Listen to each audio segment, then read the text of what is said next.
Hello everyone, welcome to easy maths. आज का जो हमारा टॉपिक है वो है इंट्रोडक्शन टू एक्सरसाइज 1.3। एक्सरसाइज 1.3 के करने से पहले आपको ये डेफिनेशंस जो हैं वो अच्छे से आनी चाहिए, ठीक है। तो यहाँ पे जैसे हमारे पास फर्स्ट डेफिनेशन है सबसेट्स। सबसेट्स किसे बोलते हैं? जैसे डेफिनेशन है a set A is said to be a subset of B if every element of A is also an element of B and write A subset B। ठीक है, तो कहने का क्या मतलब है यहाँ पे, A सेट को हम B सेट का सबसेट कब बोलेंगे? जब हर एक एलिमेंट A का एलिमेंट हो B का, मतलब हर एक एलिमेंट ऑफ ए जो है प्रेजेंट होना चाहिए सेट बी में। और इसको लिखेंगे कैसे? ए सबसेट बी। ये सबसेट का सिंबल है। ये जो सिंबल है ये किसका सिंबल है? सबसेट का। ठीक है, ठीक होगी बात। मतलब इतने बड़े सेंटेंस को हम ए इज सबसेट ऑफ बी को हम इस तरह से लिख देंगे। ओके है। उसके बाद इसका मतलब क्या हुआ, अगर A is subset of B हमें पता है तो इसका मतलब ये हुआ कि इसका कोई भी एलिमेंट, मान लो X जो A में है, ठीक है, तो वो B में भी होगा। कहने का मतलब if X belongs to A implies that X belongs to B। ये तो हो गई ना बाय डेफिनेशन से। अगर A सबसेट है B का तो हर एक एलिमेंट जो ए में है वो बी में भी चला जाएगा। ठीक है, क्लियर है। अगर कोई एलिमेंट बी में है तो उसका नहीं हम बोल सकते कि वो ए में जाएगा, बट ये श्योर है अगर ए सबसेट बी का है तो फिर अगर कोई एक्स हमने लिया ए से तो वो पक्का बी में भी होगा। नेक्स्ट आता है if A is not a subset of B we write A is not a subset of B. जैसे a इक्वल्स टू बी ऐसे होता था तो नॉट के लिए हम क्या करते थे, ऐसे स्लैश लगा देते थे। ऐसी नॉट सबसेट के लिए भी यहां पे एक स्लैश लगा देंगे। क्लियर है। नेक्स्ट आता है हमारा नोट। तो ऊपर वाली डेफिनेशन से हमें क्या क्या निकलकर सामने आता है वो हम देखते हैं। जैसे अगर आपके पास a is subset of b है and b is subset of a है तो पक्की बात है वो दोनों ए और बी सेट दोनों इक्वल होंगे। ठीक है, देखो यहां से अगर मैं बोलूं कि मेरे पास सिर्फ इतना लिखा हुआ है ए इज सबसेट ऑफ बी, यहां से मुझे पता लगता है कि हर एक एलिमेंट ऑफ ए जो है वो प्रेजेंट है बी में। ठीक है, बट यहां से ये नहीं श्योर होता कि बी में भी जो एलिमेंट्स हैं वो सारे के सारे ए के इक्वल ही होंगे। इसमें कुछ एक्स्ट्रा भी हो सकते हैं, बी में कुछ एक्स्ट्रा एलिमेंट भी हो सकते हैं। बट अगर मैंने बोल दिया साथ के साथ ये भी कि बी जो है वो सबसेट ए का भी है तो फिर इसका मतलब ये हुआ कि बी के सारे एलिमेंट्स ए में हैं। यहां से पता लग रहा है ए के सारे एलिमेंट्स बी में हैं और यहां से पता लग रहा है बी के सारे एलिमेंट्स ए में हैं। अगर दोनों बातें एक साथ हो जाए तो इसका मतलब हुआ दोनों बराबर ही होंगे। ठीक है, और अगर दोनों बराबर होंगे तो उसको हम ऐसे लिख सकते हैं। इसका मतलब होता है इफ एंड ओनली इफ। ठीक है, मतलब बोथ वे इंप्लीकेशन है ये, if and only if, if and only if. ठीक है, अगर ए इक्वल्स टू बी है तो ऐसा होगा, अगर ऐसा है तो ए इक्वल्स टू बी हम बोल देंगे। ठीक है, नेक्स्ट हमारे पास सेकंड नोट है। डेफिनेशन से हमें क्लियर होता है कि ए जो है अपने आप का सबसेट भी होगा। क्यों होगा ये? क्योंकि हमें डेफिनेशन बोलती है कि ए सबसेट बी का कब होगा, जब ए के सारे एलिमेंट्स बी में होंगे। अब ए के सारे एलिमेंट्स ए में तो है ही ना, तो मतलब हम बाय डेफिनेशन से ये भी बोल सकते हैं कि ए अपने आप का सबसेट होगा। तो A is subset of A, always ऐसा होता है। ठीक है, थर्ड है हमारा five is subset of every set. Five क्या होता है? Empty set. एम्प्टी सेट हर एक सेट का सबसेट होता है। क्लियर है, क्योंकि इसमें तो कुछ भी नहीं होता, ठीक है ना। तो हर एक सेट में जो है हम ऐसा बोल सकते हैं ना कि कुछ भी नहीं तो है ना, ठीक है। तो मतलब 5 is subset of every set. Clear. Next हमारा example number 1, Q is subset of R। अच्छा, ये क्लियर ही है, क्योंकि हर एक रैशनल नंबर, Q क्या है, सेट ऑफ रैशनल नंबर, वो प्रेजेंट तो होता ही है ना रियल नंबर के सेट में। कहने का मतलब हर एक रैशनल नंबर रियल नंबर तो होता ही है ना। इसका मतलब क्या हुआ, Q is subset of R, ठीक है। सेकंड एग्जांपल, A हमारे पास है 1 2 और B है हमारे पास 1 2 3, ठीक है। तो 1 2 तो प्रेजेंट है ना 1 2 3 में, ठीक है। तो इसका मतलब क्या हुआ, A जो है सबसेट हो गया B का। क्लियर है। यहां से 2 एग्जांपल्स हमने कर ली सबसेट के बारे में। नेक्स्ट डेफिनेशन है हमारी प्रॉपर सबसेट।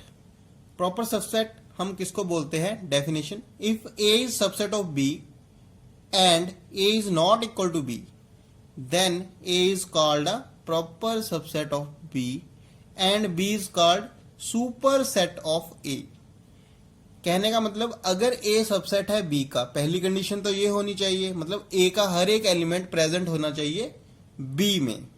और दूसरी चीज आपने देखनी है, क्या A और B इक्वल तो नहीं है, ठीक है। अगर वो इक्वल नहीं है तब उस केस में आप बोल दोगे A क्या है, हमारा प्रॉपर सबसेट ऑफ B है। और उसी केस में हम क्या बोलेंगे, B को सुपर सेट ऑफ A का, ठीक है। तो B को सुपर सेट ऑफ A कब बोलेंगे, जब A क्या होगा, प्रॉपर सबसेट ऑफ B होगा। मतलब B में कम से कम एक एलिमेंट ऐसा होना चाहिए जो A में नहीं है, ठीक है। क्लियर। एग्जाम्पल है जैसे Q is proper subset of R। Q क्या है, set of rational numbers, R क्या है, सेट ऑफ रियल नंबर्स। अब देखो Q जो सेट ऑफ रैशनल नंबर्स हैं वो सारे के सारे रियल नंबर्स में तो प्रेजेंट हैं ना, क्योंकि हर एक रैशनल नंबर हमारा रियल नंबर होता है। बट Q R के इक्वल तो नहीं है, क्योंकि R में हमारे पास जो एक्स्ट्रा इरेशनल नंबर्स होते हैं जो Q में नहीं है। तो इसका मतलब Q is subset of R and Q is not equal to R, तो Q is proper subset of R। इसी तरह से N set of natural numbers is proper subset of W set of whole numbers. N में क्या होते हैं हमारे 1 2 3 4 up to so on, है ना। और W में कौन से होते हैं 0 1 2 3 सो ऑन। तो इसका मतलब क्या हुआ, हर एक नेचुरल नंबर होल नंबर तो है, ठीक है ना, बट होल नंबर के सेट में एक एक्स्ट्रा 0 भी है। तो क्या हुआ, सेट ऑफ नेचुरल नंबर्स जो है वो is not equal to set of whole numbers, but हर एक नेचुरल नंबर जो है प्रेजेंट है होल नंबर्स में। तो इसका मतलब क्या हुआ, N is proper subset of W। आगे है हमारे पास subsets of set of real numbers. Set of real numbers के हमारे पास क्या क्या सबसेट्स बन सकते हैं उसको हम देख लेते हैं। सेट ऑफ नेचुरल नंबर जो है सबसेट होता है किसका, सेट ऑफ इंटीजर्स का। और सेट ऑफ इंटीजर्स क्या होते हैं, सबसेट होते हैं सेट ऑफ रैशनल नंबर के, ठीक है ना। हर एक नेचुरल नंबर इंटीजर्स के सेट में पक्का हमें मिल जाएगा, और हर एक इंटीजर जो है वो हमें रैशनल नंबर्स के सेट में मिल जाएगा, और हर एक रैशनल नंबर हमें रियल नंबर्स के सेट में मिल जाएगा, और हर एक इरैशनल नंबर हमें सेट ऑफ रियल नंबर्स में मिल जाएगा। बट हर एक नेचुरल नंबर जो है हमें सेट ऑफ इरैशनल में नहीं मिलेगा, क्योंकि हर एक जो नेचुरल नंबर है, मान लो 1, ठीक है, तो 1 जो है हमारा नेचुरल नंबर है, बट ये इरैशनल नंबर नहीं है ना, क्योंकि जो 1 है वो रैशनल नंबर है, ठीक है। तो इसका मतलब वो इरैशनल नंबर नहीं है।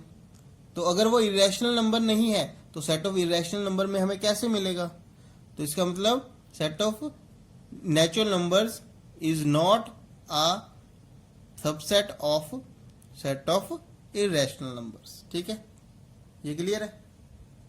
नेक्स्ट है हमारा intervals as subsets of are.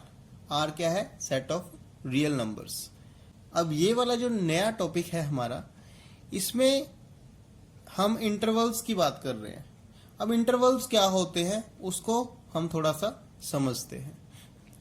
जैसे सेट ऑफ रियल नंबर्स को हम ऐसे लिखते हैं ना, एक नंबर लाइन से हम शो करते हैं, ऐसे 0 1 2 चलते रहते हैं, और -1 -2, और ये सारे पॉइंट्स इसमें ही आते हैं, है ना। ये क्या है? हमारी एक रियल लाइन है। ठीक है।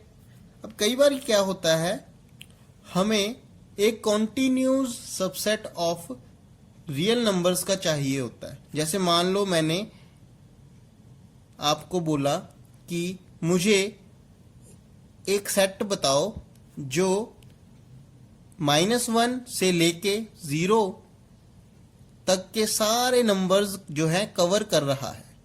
ठीक है, और वो सारे रियल नंबर्स भी हैं। तो आप उस चीज को जो है सेट में नहीं लिख पाओगे, क्योंकि -1 से नेक्स्ट बड़ा नंबर आपको नहीं पता कौन सा है। ठीक है, तो उसको लिखना मुश्किल है। ठीक है, वो आप नहीं लिख पाओगे। ठीक है जी। तो इसका मतलब ये हुआ कि आपको इसको लिखने के लिए कोई और नोटेशन चाहिए। इस चीज को हम बोलते हैं इंटरवल्स। ठीक है, तो हम इसको लिखेंगे कैसे? इंटरवल की फॉर्म में। ठीक है, जैसे मान लो हमारे पास फर्स्ट जो है सेट इस तरह से आता है, इसको हम बोलते हैं क्लोज्ड इंटरवल ए बी। ठीक है, तो इसका क्या मतलब है? जैसे ये आपके पास रियल लाइन है। ठीक है, ये रियल लाइन है आपके पास, इनफाइनाइट माइनस इनफाइनाइट। अब ए बी है ना, ये लिखा हुआ है। ए जो है लेसन है बी से, तो ए यहां पे होगा लेफ्ट साइड पे। ठीक है ना, जो भी छोटा नंबर होता है, मतलब हमारे पास अगर 2 नंबर्स हैं तो छोटे वाला नंबर हमेशा लेफ्ट में होता है और उससे बड़े वाला राइट में होता है। तो यहाँ पे मेरा बी होगा कहीं पे। ठीक है, और ए बी एक्स जो है हमारे रियल नंबर होने चाहिए। A B real, B B real, तो मतलब इसी लाइन में से होने चाहिए। और एक्स जो है इन दोनों के बीच में या फिर दोनों के इक्वल हो सकता है। मतलब हम क्या करेंगे, यहां से लेके यहां तक सारे नंबर्स को इंक्लूड कर लिया है, और ए और बी भी इसमें आ जाएंगे क्योंकि यहाँ पे इक्वल का सिंबल है। ठीक है, तो इसका मतलब ये सारे नंबर्स को शो करने के लिए हम सिर्फ इतना ही लिखेंगे। इसको हम बोलते हैं closed interval A B. Closed का मतलब ये है कि ये जो ब्रैकेट है इसको हम क्लोज्ड ब्रैकेट बोलते हैं। इसका मतलब है कि भी ए भी इसमें है, प्रेजेंट है। ठीक है, अगर यहाँ पे हम इस तरह का सिंबल डालते हैं ओपन का, तो इसका मतलब यहाँ पे बी प्रेजेंट नहीं है, लिखा हुआ है बट इस सेट में वो नहीं है, एक्सक्लूडेड है, इंक्लूडेड नहीं है। ठीक है, तो ये सारे नंबर्स को लिखने के लिए हम इस तरह का नोटेशन लिखेंगे। इसको हम बोलते हैं क्लोज्ड इंटरवल ए बी।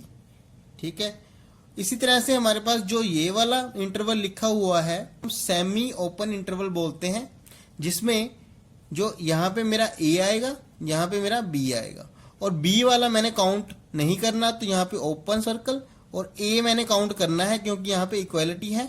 ठीक है, तो ये सारे पॉइंट्स मेरे आ जाएंगे और बी को मैं छोड़ दूंगा। ठीक है, इसको शो कर रहा है, मतलब इन सारे पॉइंट्स को जो ये डार्क लाइन में आ रहे हैं इसको शो कर रहा है ये वाला इंटरवल। ठीक है, ऐसे ही हमारा जो थर्ड है वो इस तरह का इंटरवल हो सकता है हमारा। देखो ए और बी की जगह में कोई भी नंबर हो सकता है, ये जनरल नोटेशन है इंटरवल्स की। ठीक है, तो यहाँ पे देखो अब ए है हमारा यहाँ पे कहीं पे, बी है हमारा यहाँ पे कहीं पे। ठीक है, तो यहाँ पे मुझे बी जो है डार्क चाहिए क्योंकि यहाँ पे क्लोज्ड है, तो यहाँ पे इक्वालिटी आएगी, है ना।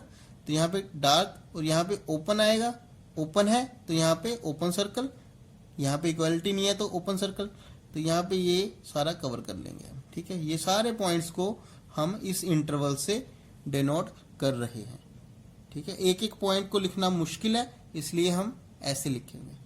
ठीक है जी, इसी तरह से नेक्स्ट हमारे पास आता है ये हमारे पास ओपन इंटरवल ए बी। इसको हम लिखेंगे ए बी, तो ये यहाँ पे आ गया, ओपन ओपन है दोनों साइड, मतलब इक्वलिटी तो नहीं है, मतलब ये सारे पॉइंट्स को जो इसके बीच बीच में आ रहे हैं, बिटवीन आ रहे हैं ए और बी के, वो सारे हम काउंट कर लेंगे। तो इन सारे पॉइंट्स को जो है शो करने के लिए हम इस ओपन इंटरवल का नोटेशन डालेंगे। नेक्स्ट है हमारा लेंथ ऑफ एनी इंटरवल। किसी भी इंटरवल की जो लेंथ है वो क्या होगी। अगर मान लो आपके पास इस तरह का इंटरवल है, इस तरह का, किसी भी तरह का है, उसकी लेंथ को हम कैसे निकालेंगे, बड़े वाला नंबर माइनस छोटे वाला नंबर, या फिर आगे वाला नंबर माइनस पीछे वाला नंबर। ठीक है, मान लो हमारे पास दिया हुआ है 0-4 इंटरवल। ठीक है, तो इसकी लेंथ क्या होगी, मेरे पास लेंथ क्या होगी, इसकी लेंथ 4 - 0 4। ठीक है, यहाँ पे क्लोज्ड हो, ओपन हो, किसी भी तरह से लिखा हो।